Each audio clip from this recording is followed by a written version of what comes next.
Hey guys, this is Jekar with the first battle report in a while. We're doing a battle line at 3,000 points, as you can see. Uh, this is with Chris, my friend. He is in Bromance Wargaming with me, which has a different YouTube channel. I'll link it in the description. We do a lot of video reports. This one just with me and Chris. We decided that we were going to just picture slideshow it. Just bear with me. A lot of these pictures are blurry. Like I said, it's the first one in a while, and I'm getting used to taking pictures with my phone again. Alright, we'll get on to the first picture. Alright guys, first up here, this is a picture of the middle of my battle line. Got 30 Savage Orc Biggins, full command. In front of them is 2 Trolls, both of them from Reaper. Off to the right is a Boar Chariot, a Mangler Squig, homemade, that I'm going to have to redo since the new Manglers came out. A Wolf Chariot, that's just a wall.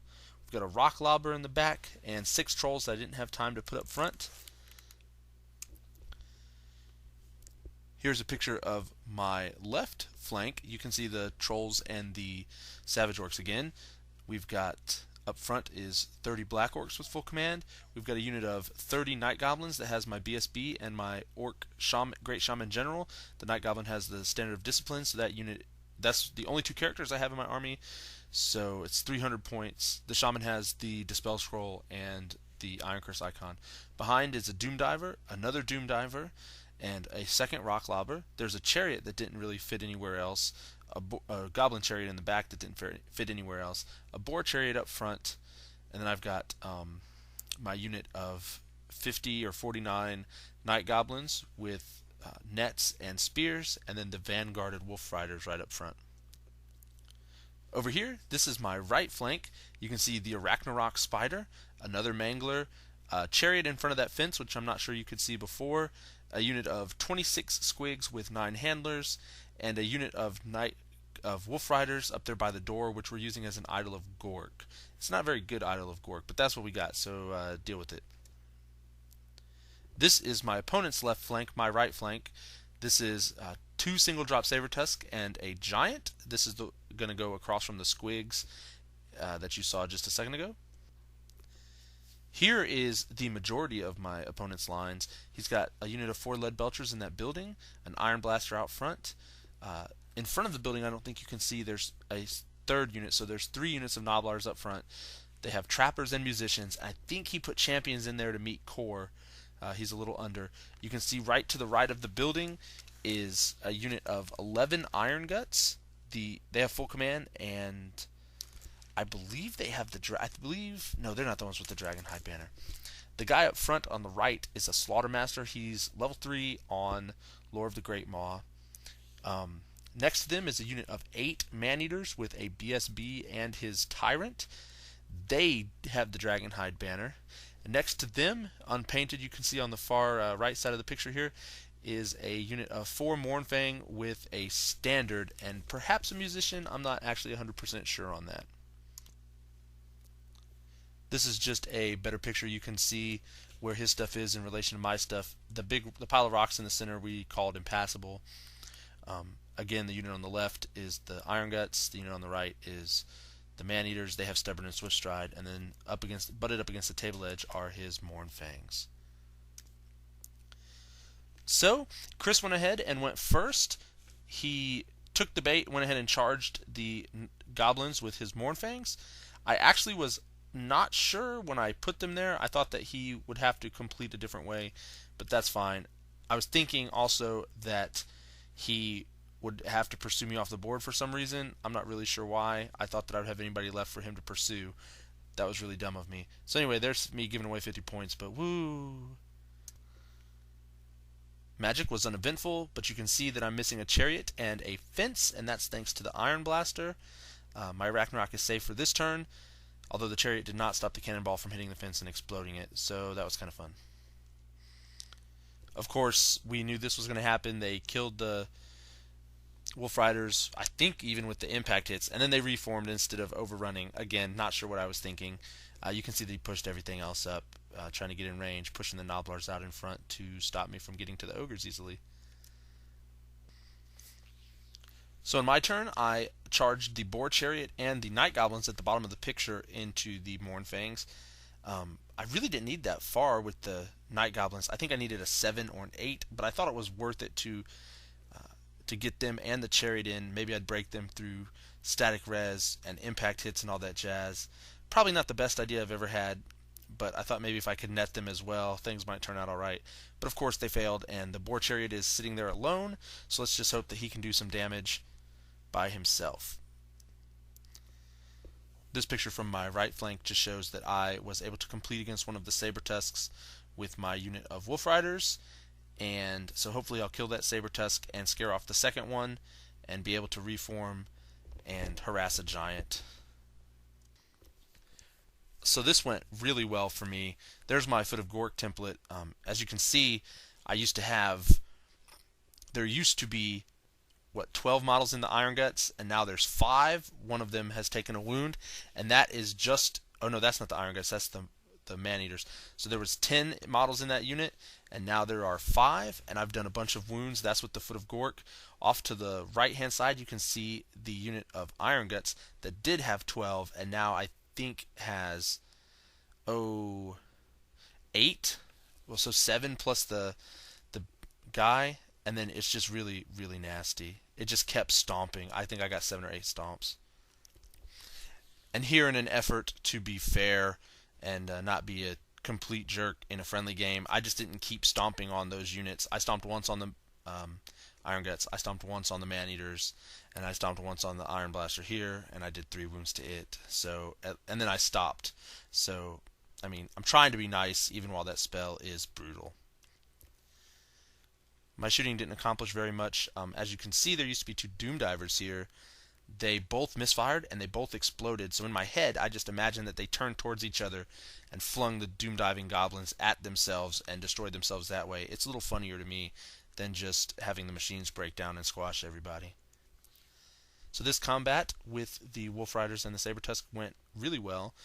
I killed the one Saber Tusk, scared off the second, and I'm pretty sure that I'm not in combat with the giant. If I am, I failed my test. I just broke the Saber Tusk and had to run it down, and I'm in with the giant. But I think actually I'm just an inch out, but I'm not sure. You can see what happened here. I did absolutely 0 wounds. I think I rolled a 1 for impact hit, so total of 2. I did no damage. He saved it, and then he wrecked me and reformed a little bit, or didn't reform at all. Pretty much he just shot me the bird and laughed. So you can see on his turn 2 that he charged into the Night Goblins, and luckily I am in range of my General and BSB there, so they will hopefully hold. I've got the Chariot there to do a counter charge, and I'm pretty sure that Chariot's in his flank, if I recall correctly. The Black Orcs won't care anyway what happens to any of those people, and they're just going to go up and use that center terrain to block their flanks off so they can fight stuff to the front. Here you can see my Chariot and my Trolls moving up. My Chariot is slowly killing some of the Noblars and hasn't taken any damage from the Trapper. You can see both of my Manglers hanging out, moving on up towards his lines. And here you can see the Mangler up front has been killed by the Iron Blast, or not the Iron Blaster, the Lead Belchers. They just shot it off, which I thought was unfortunate. This is just another shot to show how slowly that Chariot is whittling away those Noblars, but at least I didn't lose it to the dangerous terrain test for the Trappers. And as expected, I lost a metric monkey ton of the Night Goblins. Looks like I've got 27 left out of 49, so the Mournfang did quite a deal to me, even though they were netted. Let's hope I can get things switched around with the Chariot coming in their flank. Yeah, so I did, in fact, charge into that giant, and this is obviously what happened. This is me running away, and the giant chased me and failed to catch me, but that guy's not going to rally, and the giant's just going to continue on doing whatever he wants to do to that side. So, in my turn 2, there wasn't a lot of charging. However, I did manage to plop a rock right on top of the Iron Blaster and kill it, as you can see in this picture, so that's looking good now. You can tell from this picture how well that charge went. I did a single wound to the Mournfang, went on in, I think I rolled a 2 for impact hits, so I got a total of 3, got 1 through. They were netted, nothing happened. I managed to stick around on Steadfast, so at least the Goblins are doing what they're supposed to, even if the Chariot can't. Here's the middle of the field. You can tell my Black Orcs have taken some damage from shooting, so they've reformed. They weren't really doing anything with Horde. My Savages got Hand of Gorked up over the Troll and into scary position. I think they actually failed Animosity or something, so I wanted to move them and get them up. Or they were too far behind or something. Anyway, I wanted to get them up in the face, and so there they are, up in Chris's face and looking to get some kills in. This is just a picture of that right side. You can see the spider coming around, headed towards the building. Maybe he could attack there. Maybe he's just going to support some troops. The giant is looking like he's going to eat some squigs in the flank or the front somewhere, so that's not going to be very good for him. Chris's turn 3. He charges on in with the Iron Guts and his Slaughtermaster. I'm pretty sure he doesn't actually make way with the Slaughtermaster in this combat, and I'm actually thinking that this is okay. They don't have the Dragonhide banner. I attack before them. I should be able to take off some wounds with my hit on 3s, wound on 3s, and like a bajillion D attacks in there. What's it, 25 or something, so hopefully that'll work out well for me. He does, in fact, make it in with the Man-Eaters, with Stubborn and Swift Stride, and the Dragonhide banner and his 2 characters. The only reason we didn't push him in is because all of those people are just way too hard to get to rank up together. But he's in combat with me, and I'm actually feeling pretty good. I went with great weapons, and we'll see how it goes. I really, wounding him on 2s, hitting him on 4s, wounding on 2s, I feel like I should do enough damage to the troops, if not to the characters, that things could go my way. And it turns out that the giant was in my front arc, so he charged into the squigs on his own accord, which is fine. I'm going to win that all day long. You can see that he finishes off the Night Goblins. I think he did that actually on my turn. Maybe not. Anyway, no, it's not on my turn. He finished him off on his turn. This is the first thing he did. And then, of course, you can see him turning to face my General's unit, which is a very scary prospect. So I'm going to hope that 6 Trolls can handle 4 Mournfang with only a single, well, I guess 2 wounds done to them. Over here, the giant did some wounds to me, and I think he actually killed more handlers than squigs because he swung with clubs and he had to randomize because it was like a shooting attack, and I did 5 out of the 6 wounds to him, so of course that's going about as well as I thought. I'm not entirely sure that Chris remembered to Thunder Stomp there, and if he did forget, I'm sorry, Chris, I should have told you, but I probably forgot to. And this really surprised me for 2 reasons. One, he got in and just decimated my Black Orcs. Before I got to attack, he had killed probably all but 5 or 6. I killed the guy in the back with my return attacks. Of course he won. He ran me down. And then we had a little rules dispute thing. He rolled an 8 on his Swift Stride to contact my General's unit and really to seal the game up. And he was probably a 1/16 of an inch out. It was really close. It was about the width of the 2 movement trays, not touching the, those 2 movement trays. He was out, and I was pretty adamant that no, that meant he was out. I think he was a little frustrated that I didn't give it to him, and again, I'm sorry for that, Chris, but it was so close, but it wasn't in, and I didn't want to give. If it had been a combat block or something, yes, but I mean my General's unit that is just going to die and give you a bunch of points, and me losing the game at that point, I decided no, I'm going to actually stick to what I think is really happening, which hopefully didn't make him too mad. Blurry picture here. This is my Savages charging into the building. Chris was actually kind of confident about this, and I just think that he didn't understand what Savage Orc Biggins were going to do to somebody in a building. What's this? Well, in my magic phase, well, actually, I should say in my charges, you can see right at the bottom left, my Trolls did in fact get into the Mournfang, so I'm excited about that. They squeezed just by my Goblins. But then in the magic phase, fearing the foot, because I rolled like a 10, he allowed a 4 dice Hand of Gork to get off, and I put my Shaman's unit back behind the way you see. I had the Troll there in front to, if I failed the cast, to block and hopefully redirect, but I wasn't sure about how his path was going to go, his maximizing path, so I just went ahead and did it anyway, which was probably a safe bet, and at worst case scenario, I fed him a 35-point Troll, so I think I'll be alright. Over here, of course, the squigs lost a couple more. killed the giant, and you can see where it fell, that clear template. Actually, we played 3 games over the course of this long weekend we had off. This is the only time out of 3 times that the giant died that we remembered to actually put the template down. Of course, like everyone expected, that wasn't Chris. I completely annihilated the unit in there. We went at the same initiative step. I think he killed 3 or 4 savage orcs, maybe as many as 5. He did a decent amount there by the looks of it, but of course that was never going to happen. So the savage orcs are in the building now. So with this picture, in combat, all my trolls vomited. We actually weren't sure whether we got to parry or not.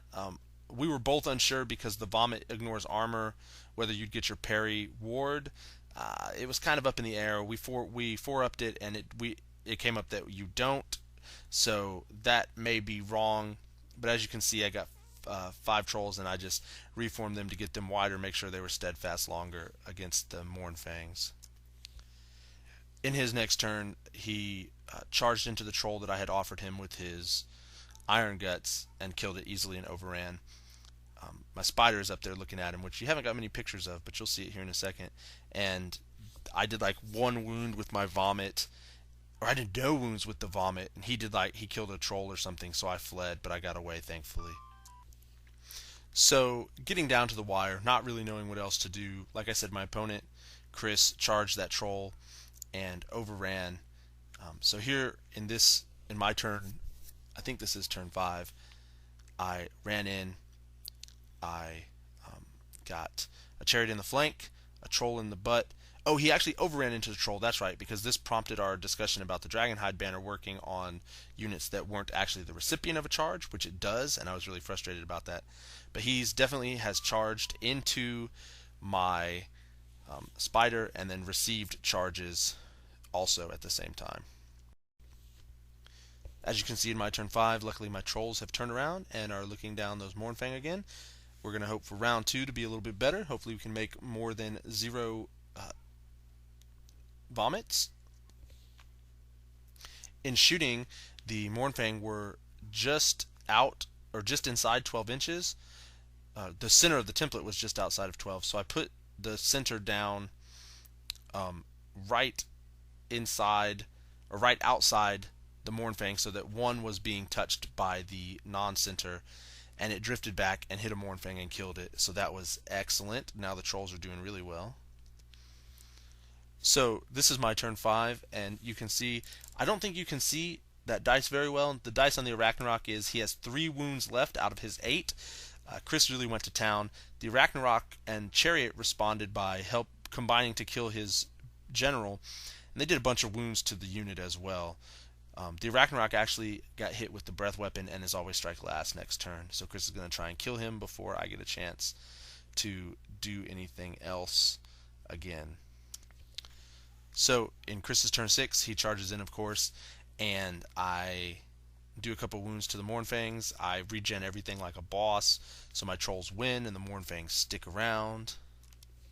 Oh, I lied. Actually, he charged in and I did 3 wounds, and the Mournfang did some wounds and then stick around. Sorry, I got those pictures mixed up. I apologize. You can see after combat that I reformed to make sure that the 4th guy was going to get into puking range next turn. So in this combat, he killed the troll. The chariot got pushed out, but the Arachnarok still killed some more people and stuck on its stubborn leadership 9. So it's going to try and kill the last couple, pick the last couple wounds. The Maneater has 1 wound, and the BSB has, or the Maneater has 2 wounds. The BSB has 3 wounds left. The Arachnarok is going to try and take them off in turn 6. So really sadly for Chris, because the chariot was out of combat on his turn 6, I was able to charge on in with my chariot, hit him in the flank on my turn 6, and this is just game over at this point. Those guys are going to die. Of course, it's already game over. He's already lost everything else, but this one is really going to be the easy win for me. To add a little insult, the trolls lose 1, kill the final Mournfang, and turn around. So really, the only thing he has left is 5 wounds left on the table. This picture is after impact hits and before the spider gets to attack, because the spider, I think, is faster than his BSB. So the impact hits did all the wounds to the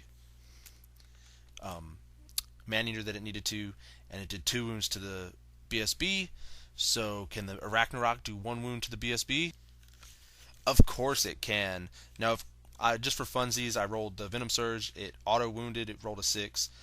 He failed. It bypassed his armor. He failed his ward, and I rolled D6 wounds and got a 6. So the Ragnarok really wants to get finished painting. Really wants to be played more often. So at the end of 6, he was tabled, which of course means massacre to me. So as far as game thoughts go, I really liked having 2,700 points worth of troops. The Savages, I didn't really feel like needed a Savage Shaman, although for the next 2 games in the weekend, I did in fact play a Savage Shaman in there, and it was good, but the 5-up ward is, while good, doesn't, I think, it's hard to justify taking that many points. It's a good unit. Of course it's better with the Lucky Shrunken Head, but that doesn't mean it's a necessity. Those Black Orcs evaporated. I need 40 or 50 Black Orcs, and that's just too expensive. So I think, especially after the rest of the games this weekend, where they were similarly evaporated, I think I'm going to start running them on a flank, not as a main combat block. And they're expensive as a flanker, but they'll at least lock a flank down pretty well. The Night Goblins did excellently. The Trolls did admirably. The Chariots, except for that last charge into the severely depleted Man-Eaters, did really poorly for me. Maybe Mournfang just aren't the target for them. Maybe I rolled poorly. Who knows? The Arachnarok, of course, was highly mobile and able to get in good positions, but he didn't really affect the game until the end, and I think I just need to be more aggressive with him.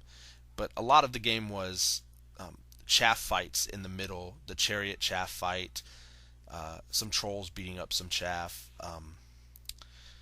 But probably the biggest thing in the game was when he failed to overrun into my General's unit, and then I got the Hand of Gork off, because, again, my Trolls fighting the Mournfangs never would have, probably even past Stupid to make the charge, certainly not ever rallied after being beaten that one time, and so the Mournfang would have been able to come around, and with the Savages way up top and the Ragnarok already on so few wounds, I'm not sure that I had anything that I could have done to deal with the Mournfang if they had gotten around, and they might have done a pretty clean sweep.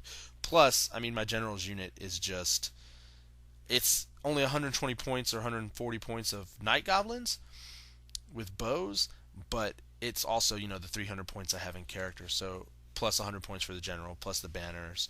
So, I mean, it's a pretty sizable chunk, even though it's not very expensive troop-wise. As far as Chris goes, I think that his big issue was probably the Giant into the Squigs. I'm not sure what else he probably could have done differently. Maybe if he had run the Saber Tusks separately, he could have held the Squigs up and used the Giant in the front. I really think the Giant should have probably come after Boron. I know Boron has 8 billion D wounds, but the Giant didn't fare any better against the Squigs, and could have probably, I don't know, thumped it with a club or headbutted it or something to keep it held up. Alternatively, it could have fought some Chariots. It could have helped beat up some Orcs, but really the Giant is a terrible monster, and it should only be played for fun, and didn't have a good matchup really at all in this game. So, I guess he could have tried to fight some Night Goblins, but even then, I'm not sure. Other than that, I really like Chris's bigger units. He used to run units of 6, 7. He's running, as you saw, he's running 11 and 8 now.